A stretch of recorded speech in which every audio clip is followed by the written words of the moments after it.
Bismillahirrahmanirrahim. Assalamualaikum warahmatullahi wabarakatuh. Bismillah, alhamdulillah, wassalatu wassalamu ala rasulillah Sayyidina Muhammad ibn Abdillah wa ala alihi wa sahbihi wa man tabi'ahu bi ihsan ila yaumil qiyamah. Asyhadu an la ilaha illallah wahdahu la syarika lah, asyhadu anna Muhammadan abduhu wa rasuluh, la nabiyya ba'dahu. Qala Allah ta'ala fi kitabil karim mustaqil qailin a'udzu billahi minasy syaithanir rajim. Bismillahirrahmanirrahim. Faman yuridillahu an yahdiyahu yashrah sadrahu lil Islam. An Abi Hurairah radhiyallahu anhu qala Rasulullah sallallahu alaihi wasallam ni'matani maqbulun katsiran minan nasi as-sihhata wal firaq. Ya hadis sadaqallahu al-alim wa sadaqa rasulun nabiyul karim wa nahnu ala zalika minasy syahidin was-sajirin walhamdulillahi rabbil alamin. Segala puji hanya milik Allah, segala keagungan juga hanya milik Allah. Kita dhaif, kita lemah di hadapannya. La haula wala quwata illa billah. Tidak ada daya dan upaya. Hanya Allah lah yang hari ini mengurus kita, memudahkan kita, meringankan langkah kaki kita, sehingga kita mampu menerobos kita di waktu pagi ini, duduk bersinggung di tempat yang penuh dengan mulia, berkumpul dengan orang-orang yang mulia, dan semoga kelak nanti di yaumil zajah kita salah satu di antara hamba-hamba yang teraudisi, yang terpilih, yang kelak bersanding dengan baginda Rasulullah SAW dalam kondisi dimuliakan Allah Subhanahu wa Ta'ala. Salawat dan salam senantiasa selalu tercurah limpahkan kepada panutan alam, seorang nabi pilihan yang tentu tidak pernah lekang oleh waktu dan zaman. 23 tahun mengemban amanah yang sangat luar biasa, 13 tahun di Mekah dan 10 tahun sampai wafatnya di Madinah. Dialah yang telah menandakan sejarah yang begitu panjang. Karyanya sangat luar biasa yang bisa rasakan kita hari ini. Sampai cahaya itulah sampai kepada kita di tempat ini. Dialah Habibana wa Nabiyana wa Maulana Muhammad sallallahu alaihi wasallam. Kepada keluarganya, sahabatnya, para tabi'in, para tabi'at bersama, para kita semua yang senantiasa mencintai dan mengamalkan di antara sunnah-sunnahnya. Amin. Amin ya Allah, ya Allah, ya Rabbal alamin. Menjadi satu renungan bagi kita di dalam surat yang ke-6, surat Al-An'am, di ayat yang ke-125 tadi, Allah Subhanahu wa taala dengan firman-Nya, "Faman yuridillahu an yahdiyahu yasrahu sadrahu lil Islam." Barang siapa yang dikehendaki Allah akan mendapatkan hidayah atau petunjuk, dia akan membukakan dadanya untuk menerima Islam. Ini hari ini anugerah yang kita rasakan adalah dengan hidayah. Hidayah itu tidak mengenal batas tempat. Terdengar azan dikumandangkan sayup-sayup dari kejauhan, tapi karena melekat dadanya dibukakan untuk menerima Islam, maka panggilan yang terdengar sayup-sayup tadi tidak menjadi halangan baginya untuk kemudian mendatangi panggilan seruan yang paling indah, yaitu Allah Subhanahu wa Ta'ala. Maka hari ini Allah memberikan anugerah kepada kita dengan hidayah. Yang hari ini hidayah ini Allah membukakan kepada kita semuanya. Sehingga dengan langkah kita hari ini, kita sama-sama duduk bersimpuh, sama-sama melakukan aktivitas sholat di awal waktu berjamaah dan di masjid yang kita cintai ini. Semoga dengan hidayah yang kita nikmati di pagi hari ini menjadi satu bagian Allah memberikan keistiqomahan kita sampai ajal memisahkan kita. Karena tentunya untuk mempertahankan hidayah itu tidak seperti membalikkan telapak tangan. Perlu yang namanya perjuangan. Kecenderungan di dalam diri kita ada yang namanya nafsu. Betul Pak? Baras. Dan itu lamun nafsu mah dengan di udara waktu pagi ini di musim kemarau, tentunya di udara yang cukup dingin ini tidak semua orang bisa untuk bergerak di masjid ini. Ini inovasi Pak DKM Al-Kahf ini salah satu dengan Jumat Berkah ganteng. Ini luar biasa ya kan? Dengan waktu yang terbatas dari jam 7 sampai jam 10. Ya, tidak lain, ini salah satu supaya dari program ini barangkali bisa tersentuh ada perasaan, keinginan untuk menjadi orang-orang yang rajulun qalbuhu mu'allaqun bil masajid. Kan itu intinya. Nah, terkait dengan nafsu ini, ternyata secara umum nafsu ini senantiasa diibaratkan dengan keburukan. Betul Pak? Nafsu itu senantiasa diidentikan dengan keburukan. Maka di dalam Al-Quran itu tidak semua nafsu itu termasuk dalam keburukan. Ada yang disebut dengan nafsu amarah. Nafsu amarah.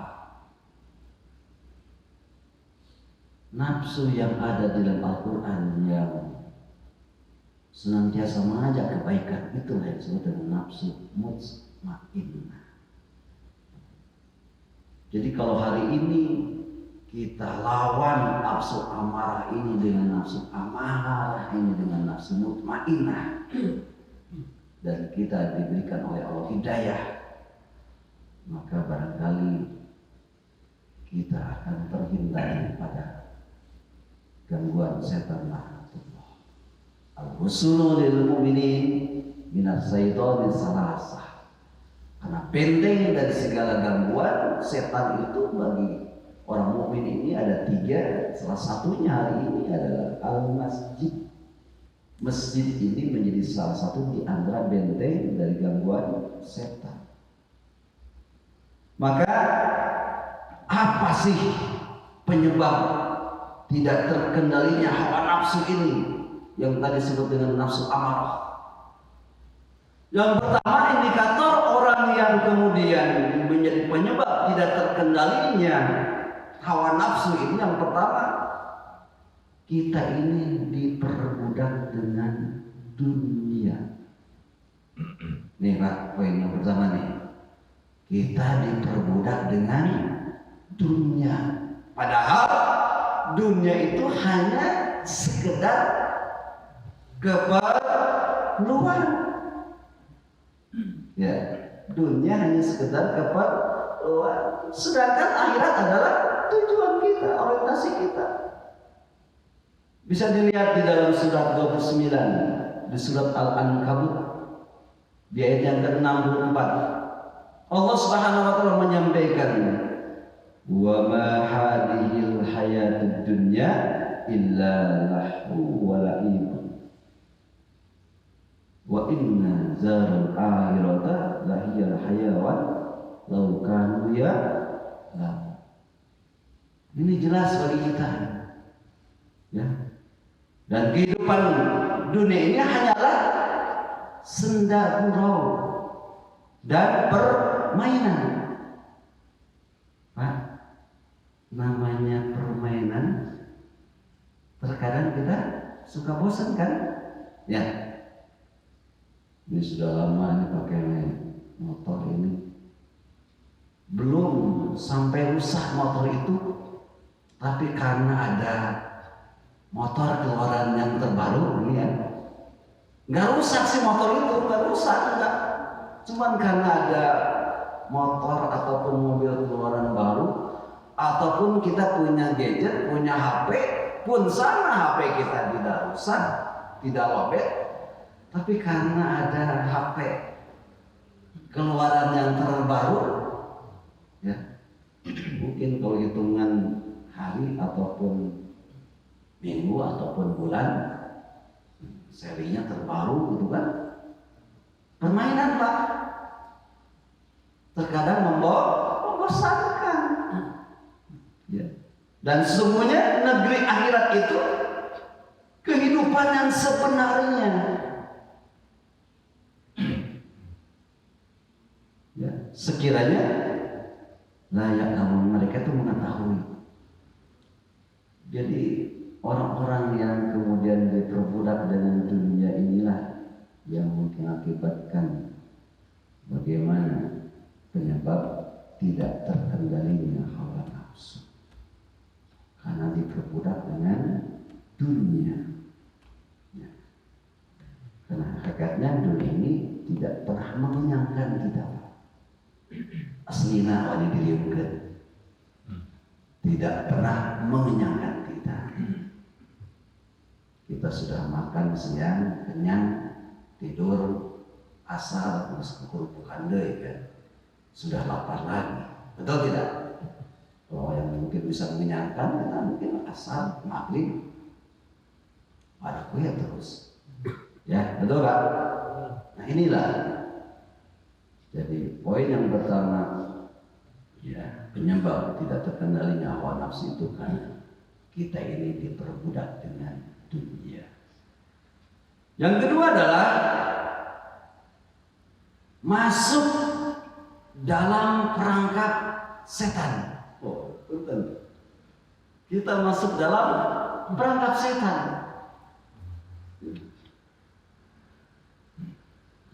Jadi setan itu di dalam surat Al-A'raf di ayat yang ke-17 itu,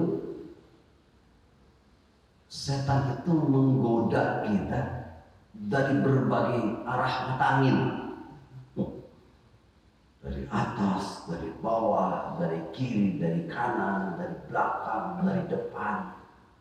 Jadi tidak ada satu titik pun di antara bagian tubuh kita yang tidak tersentuh oleh gangguan setan laknatullah.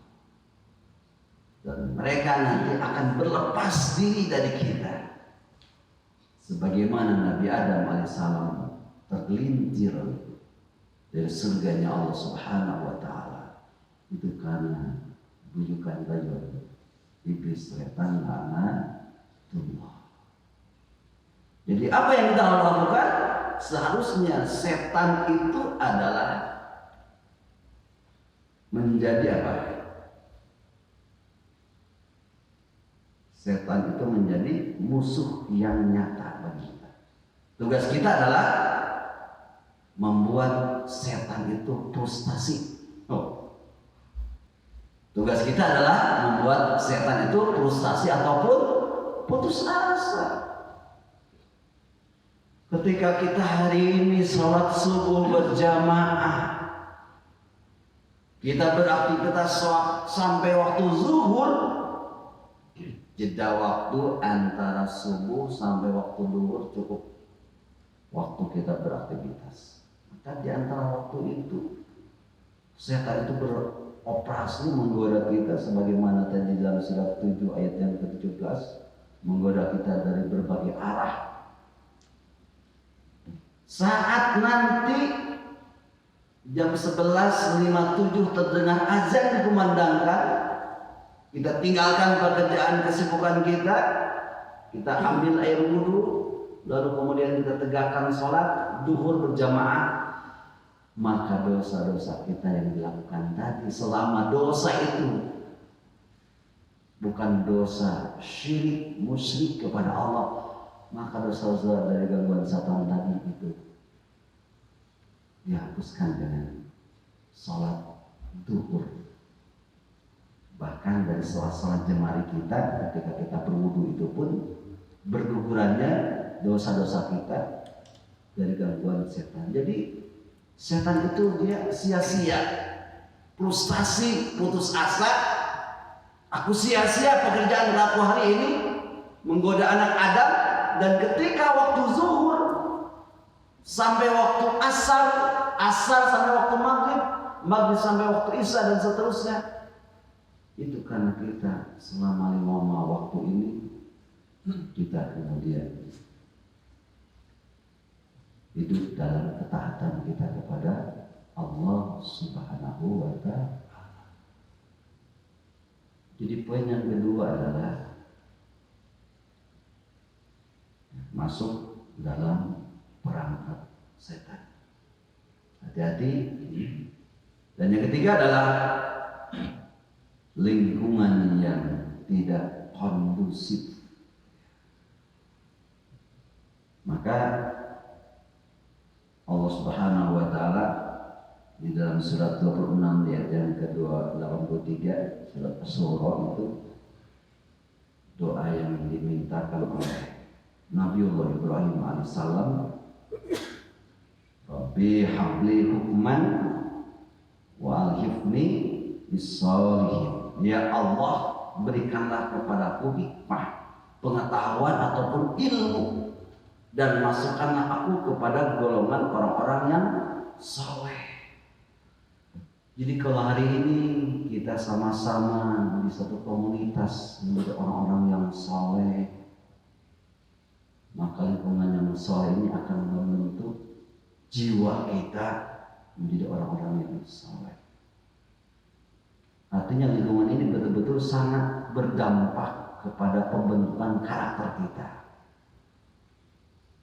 Kalau terus-menerus kita berkumpul bersama dengan orang-orang yang saleh, maka kecenderungan hati kita ini akan senantiasa mendapatkan hidayah Allah Subhanahu wa Ta'ala. Sebagaimana di dalam surat 13 ayat yang 23 pun, kita bukan hanya ukuran saja berkumpul hari ini di dunia, toh kelak nanti pun kita akan dikumpulkan kembali dengan orang-orang yang saleh. Jannatin adni yadkhulunaha man sholaha. Surga yang penuh dengan nikmat itu yadkhulunaha, akan masuk di dalamnya man sholaha, orang-orang yang saleh.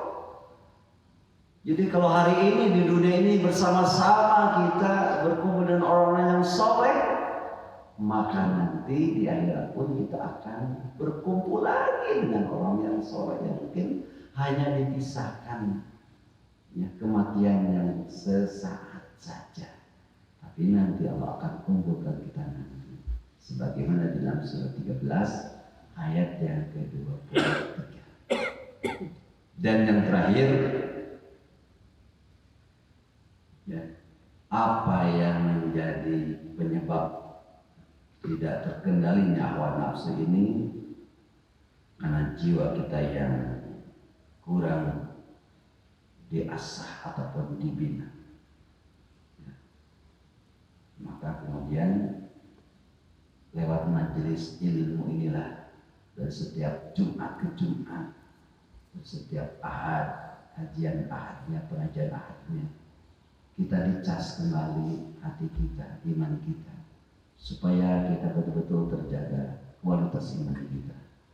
Artinya ketika kita hari ini kemudian ya, terjaga dari hal-hal yang barangkali bisa merusak akidah kita, karena gangguan setan itu tidak akan pernah lelah menggoda kita.